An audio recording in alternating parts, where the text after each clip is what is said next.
Mga kabida, isang magandang oras sa lahat at welcome po sa aking channel. Eto po, magbigay lang po tayo ng reaction po mga kabida, no? Dito ho sa ini-insist po ni Senator Risa Hontiveros po mga kabida, no?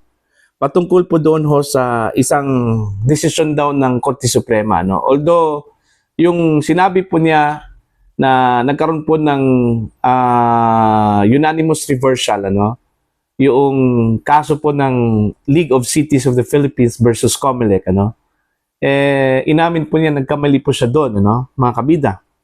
Kasi unang-una po, pinasinungalingan po mga kabida ng Korte Suprema, yung kanya hong statement, kung saan po ay sinight po niya, ito pong League of Cities of the Philippines versus COMELEC na di umano, ni-reverse daw ng Korte Suprema yung unanimous decision daw, mga kabida. Okay? Tapos ngayon, in-insist po niya na meron pa pong isa na ni-reverse po ng Korte Suprema yung kanilang unanimous decision po makabida. Ito hong kaso po makabida ng International Service for the Acquisition of Agri-Biotech Applications Incorporated versus Greenpeace Southeast Asia Philippines. Okay? Kung saan po ay karoon po ng reversal yung unanimous decision daw ng Korte Suprema, mga kabida.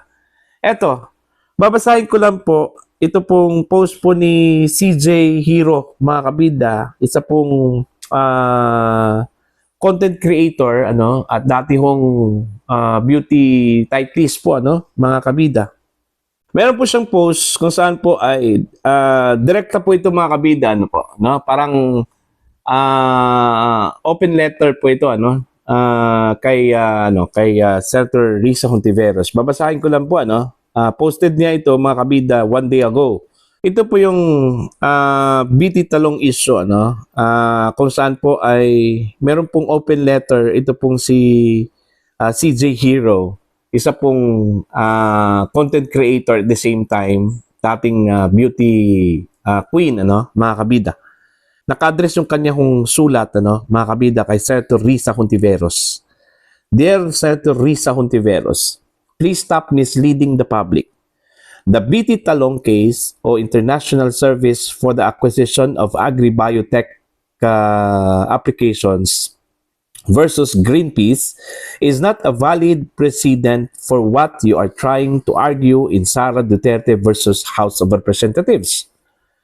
For context, the BT Talong case involved a petition to stop failed testing of genetically modified eggplant, which some groups claim pose health and environmental risks. In 2015, the Supreme Court en banc unanimously ruled to stop the failed trials. But in 2016, the court still en banc and again unanimous reverse its own ruling. Why? Because the trial it sought to stop had already concluded. There was nothing left to stop. In legal terms, the case was moot.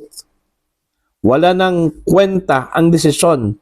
The court did not revisit or overturn the legal merits of its 2015 decision. It simply recognized that the issue no longer had any practical effect. Gets? Uulitin ko po. The reversal was on grounds of mootness, meaning moot and academic na po, mga kabida, not on legal merits. It was about timing, not about whether the earlier decision was legally correct or not. In contrast, the Sara Duterte case involves a constitutional safeguards. It is about the one-year bar rule on impeachment. These are entirely different legal principles. The case you are citing is about mootness. The case at hand is about constitutional compliance. So, no, Risa, this is not the same, not even close, and no amount of spin will make it so. Although, meron pong unanimous reversal po makabida, doon po sa unanimous decision ng BT Talong, pero magkaiba kasi ang ground po doon po makabida is about moot and academic, mootness. Unlike ko dito sa kaso po ni Vice President Sara Duterte versus House of Representatives, ang pinag-usapan po natin dito yung unconstitutional po ng articles of impeachment. At hindi lang po unconstitutional yung articles of impeachment po mga kabida, meron pong paglabag sa due process. Tatlo po 'yon. Unconstitutional, paglabag sa due process, at yung pangatlo po mga kabida, wala hong jurisdiction. Ito pong Senado po na itry ito hong kaso po ni Vice President Sara Duterte. So paano yan? Sabi po ni Senator Marcoleta, ito pong tatlong element daw mga kabida na desisyon po ng Korte Suprema. Ito daw yung kinakatakutan po ng mga abogado. Kasi sigurado daw yung desisyon na yon. Kaya nga pala, unanimous yung desisyon kasi pasok yung tatlong elements. Alright? Okay, pakinggan muna natin. Ito pong si Senator Rodante Marcoleta po mga kabida, kung paano po niya binitag ito kung si Senator Risa Hontiveros during the interpellation po sa Senado po mga kabida, nung kasagsagan po ng pagtakel po ng Senate para ibasura o i-dismiss ito pong articles of impeachment po laban ho kay Vice President Sara Duterte. Narito po. Iko-courtesy lang po natin ito mga kabida sa Ang Balita Ngayon. Narito po. Biglang nagkaroon ng isang napakalaking milagro. Yung Supreme Court, 8 sa kanila, ni-reverse ang sarili. Bumalik tayo. 8. O sinasabi niya kasi, 180 degrees. may pagkakataon kanya namang Opo. nag-reverse, unanimous. Naku, may nawang mali dyan, Sen, ha? Meron Ay, pong nawang mali. hindi ako kumibo doon.